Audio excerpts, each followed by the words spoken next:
환대에 대하여 v9. 여기에서 요구되는 환대는 나그네와 나그네들이 거저 주고 친절하게 대접하는 것이다. 그리스도인 환대의 적절한 대상은 서로입니다. 그들의 가까운 관계와 박해와 고통의 시대에 그들의 상황의 필요성 때문에 그리스도인들은 서로 후대할 수밖에 없었습니다. 때때로 그리스도인들은 그들이 가진 모든 것을 빼앗기고 안전을 위해 먼 나라로 쫓겨났습니다. 이 경우 동료 그리스도인들이 받아들이지 않는다면 그들은 굶주려야 합니다. 그러므로 사도가 여기에서 규정한 것은 현명하고 필요한 규칙이었습니다. 그것은 다른 곳에서 명령되었습니다. 본분을 이행하는 방식은 비용이나 어려움에 대해 인색하거나 투덜거리지 않고 쉽고 친절하고 멋지게 수행해야 합니다. 배우다.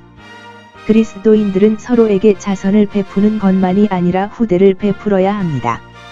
그리스도인은 자선이나 환대를 통해 무엇을 하든지 인색하지 않고 즐거운 마음으로 해야 합니다. 너희가 거저 받았으니 거저 주어라. 규칙은 어떤 은사가 평범하든 비범하든 어떤 능력이나 선을 행할 수 있는 능력이 우리에게 주어졌을 때 우리 자신을 주인이 아닌 것으로 여기고 서로 같은 것으로 섬기거나 봉사해야 한다는 것입니다. 그러나 하나님의 다양한 은혜나 다양한 은사를 맡은 청지기일 뿐입니다. 우리가 선을 행할 수 있는 능력이 무엇이든 우리는 그것을 하나님의 선물로 인정하고 그것을 그의 은혜로 돌려야 합니다.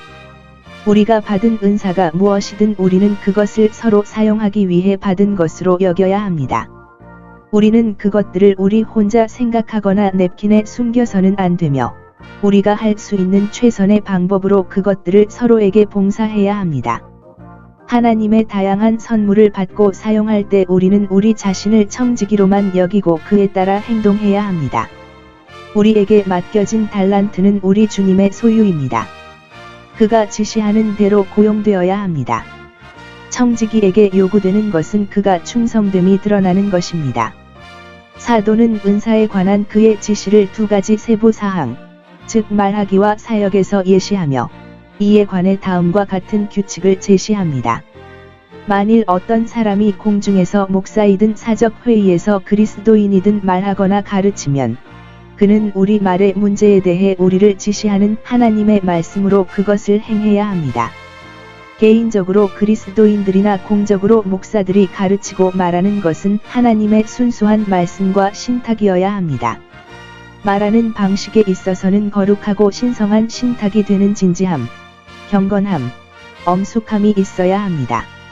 만일 어떤 사람이 집사로서 교회에 자선을 베풀며 가난한 자를 돌보거나 개인으로서 구제와 헌금으로 섬기거든 하나님이 주신 그 능력대로 할지니라. 하나님께 풍성함과 능력을 받은 자는 그 능력에 따라 풍성하게 섬기는 자가 마땅하니라. 이 목적을 위해 이 규칙을 따르고 실천해야 합니다.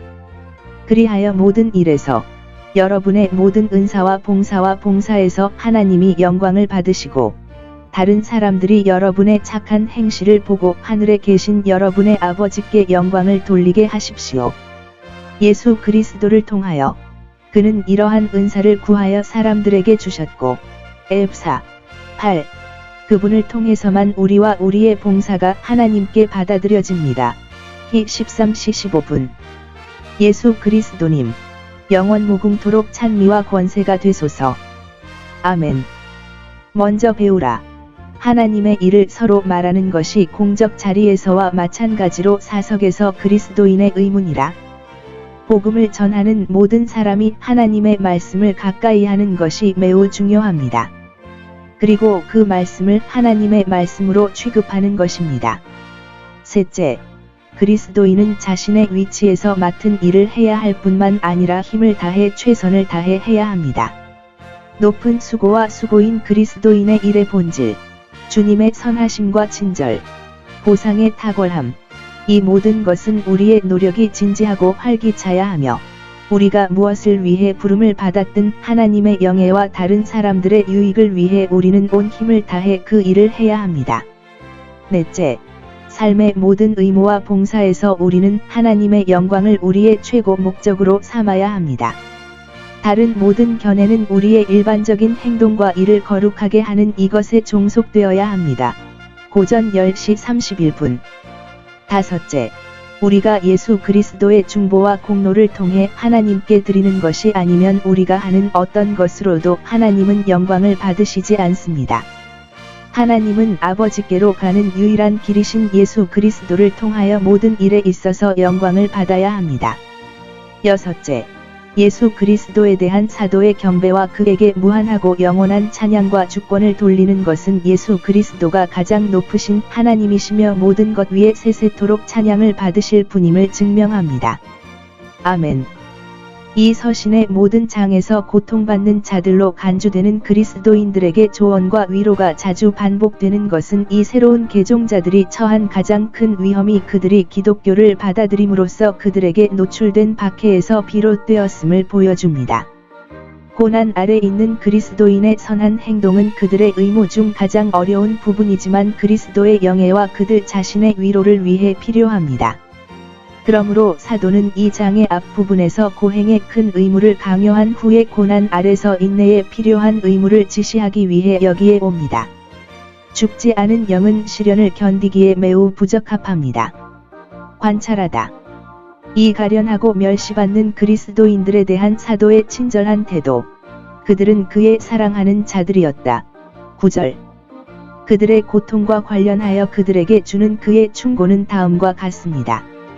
그들을 이상하게 여기지 아니하며 뜻하지 아니한 일이 그들에게 닥친 것 같이 놀라지 않게 하려 하심이라. 을 위한. 그것들은 날카롭고 맹렬하지만 그것들은 그것들을 망치지 않고 그들의 성실함, 힘, 인내, 하나님에 대한 신뢰를 시험하기 위해 고안되었습니다. 오히려 그들은 그들의 고난을 그리스도의 고난이라고 부르는 것이 합당하기 때문에 오히려 그들의 고난 아래서 기뻐해야 합니다. 그들은 그리스도께서 고난을 당하신 것과 같은 종류의 동일한 원인을 가지고 있습니다.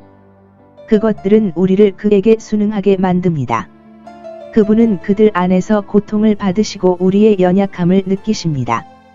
만일 우리가 그의 고난에 참여하는 자가 되면 또한 그의 영광에 참여하는 자가 될 것이요 그의 대적을 심판하고 그의 충성된 종에게 면류관을 주시는 그의 큰 나타나심의 큰 기쁨으로 그를 영접하리라. 참 그리스도인들은 가장 낮고 가장 고통스러운 상황에 있는 하나님의 자녀들을 사랑하고 소유합니다. 사도는 고통받는 이 불쌍한 그리스도인들을 소유하고 그들을 그의 사랑하는 자라고 부릅니다. 참 그리스도인들은 역경에 처했을 때보다 서로를 더 사랑스러워 보이지 않습니다. 그리스도인들은 세상의 불친절과 박해에 대해 이상하게 생각하거나 이상하게 여길 이유가 없습니다. 그리스도 자신이 그들을 견디셨습니다. 그리고 모든 것을 버리고 자신을 부인하는 것은 그리스도께서 우리를 그의 제자로 받아들이시는 조건입니다. 그리스도인들은 인내할 뿐만 아니라 그리스도를 위한 가장 심한 고통을 기뻐해야 합니다. 왜냐하면 그들은 하나님의 은총의 증거이기 때문입니다. 그들은 복음을 전파하고 영광을 위해 준비합니다. 그리스도를 위한 고난을 기뻐하는 자들은 영원히 승리하고 그와 함께 영광 중에 즐거워할 것입니다. 세상의 불친절과 핍박으로 인하여 저희가 미리 경고함을 받았느니라. 그리스도 자신이 그들을 견디셨습니다. 그리고 모든 것을 버리고 자신을 부인하는 것은 그리스도께서 우리를 그의 제자로 받아들이시는 조건입니다.